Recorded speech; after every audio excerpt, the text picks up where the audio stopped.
I learned my lesson, sort of. Um, I looked over and kind of had an idea of how I was going to go about saying what I'm going to say. So it's not just like completely gone. Uh, I guess thinking back on it, like a couple hours ago, which this is pre-recorded, that's why I don't have my hair cut. Sad life. Anyway, I guess it's still like if I don't come across like people would judge me more on the content than how it's being distributed, I guess. And so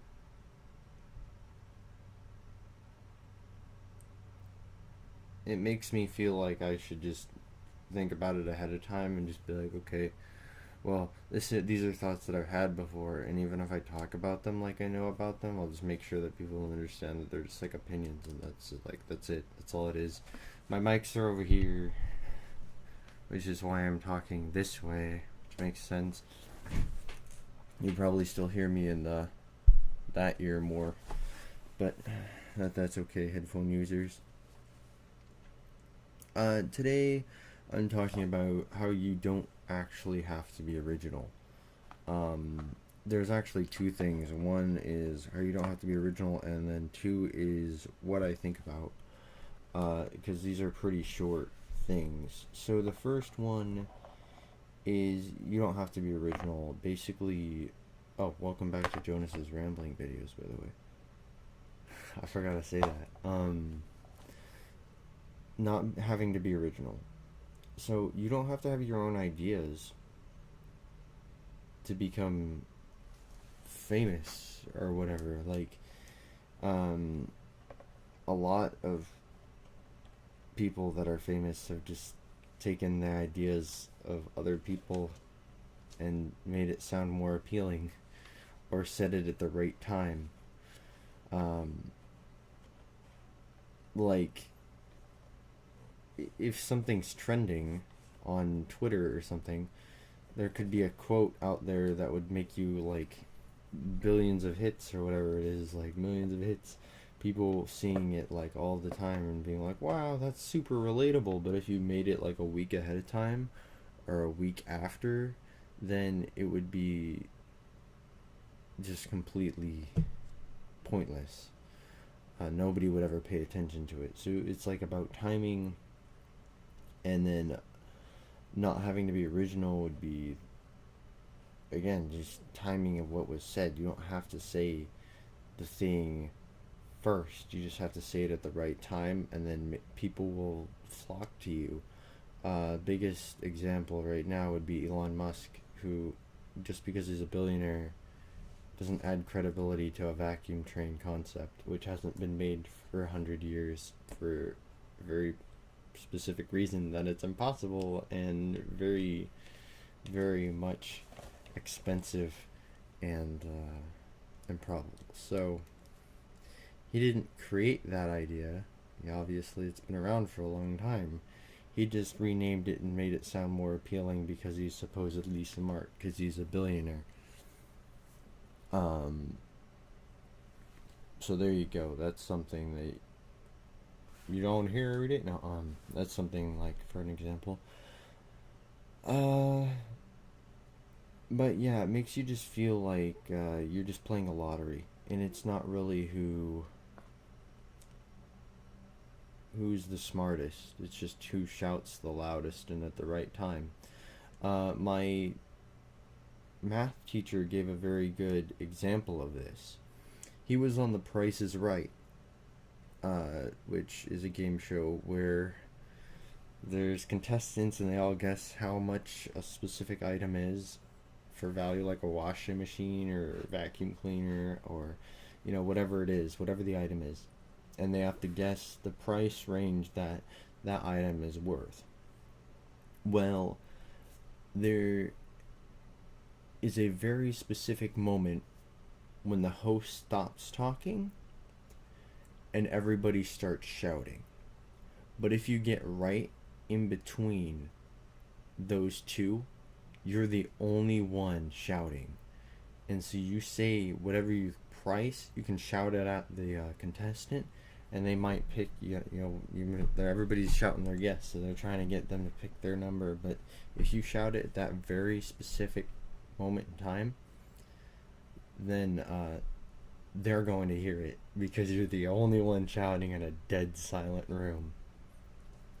So he played a video of him on the show shouting out 850, and it was right. It was funny, but that was his moment of glory on The Price is Right. But it gives a very good representation of that idea, because I'm sure that he wasn't the only one who thought it was 850,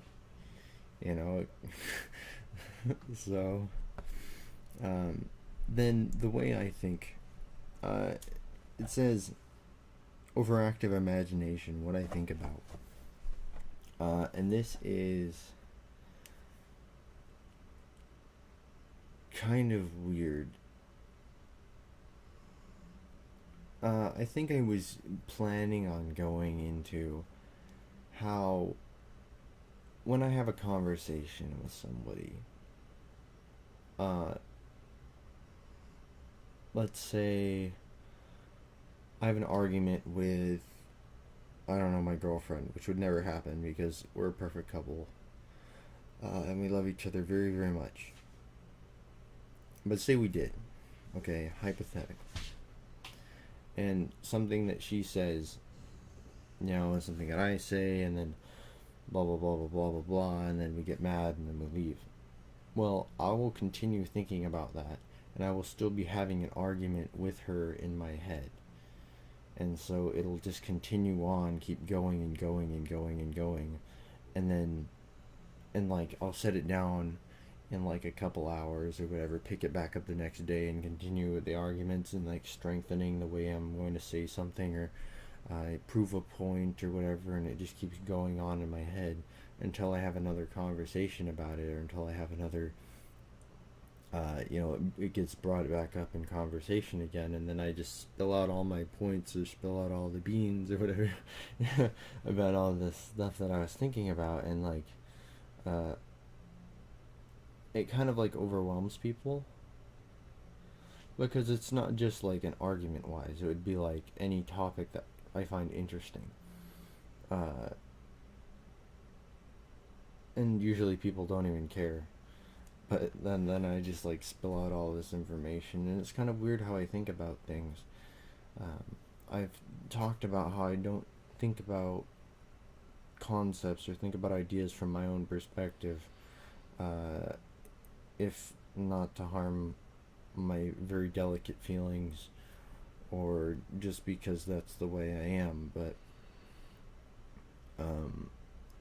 I think about things from a distance, so to speak, not within the world, just watching the world, and then watching an argument unfold, or continuing a conversation after it happened, what if this happened, what if that happened, and I'll play multiple scenarios in my head, and then people usually go to the very worst case scenario. Well, in my head, that's what happens too. I'll play out the worst case scenario, and then I'll say, wait a minute, that's the worst case scenario. There's no way that would happen. That's ridiculous. And go back and replay the conversation in my head from a reasonable standpoint. When I talked about this, I think, when my doctor, when I went in to see if I had IBS, I went and had all these weird experiments done on me in my head. I was thinking he's gonna do this and that, and I'm like, no, he's not. Reason slap in the face, and it's he's probably gonna listen to me, feel my belly, feeling different parts in my abdomen, and feel if there's pain or something like that, or pressure or whatever, and then he's gonna say, okay, you're good. We think it's this, IBS, and you're better if you do this. And we'll try this out, and then, whoa, dog, oh, dog.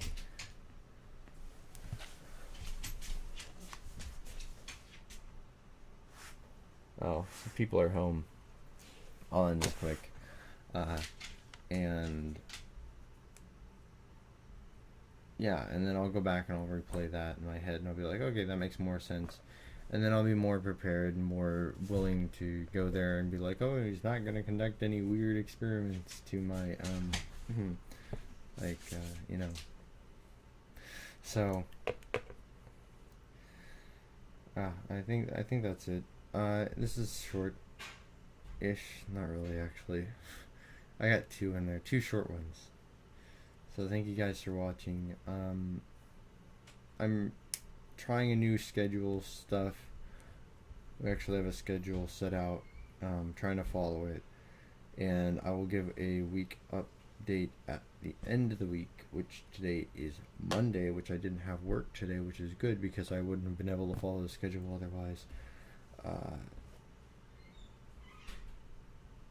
We'll see how it went on Friday. I'll do a week update. Thanks guys for watching. Bye.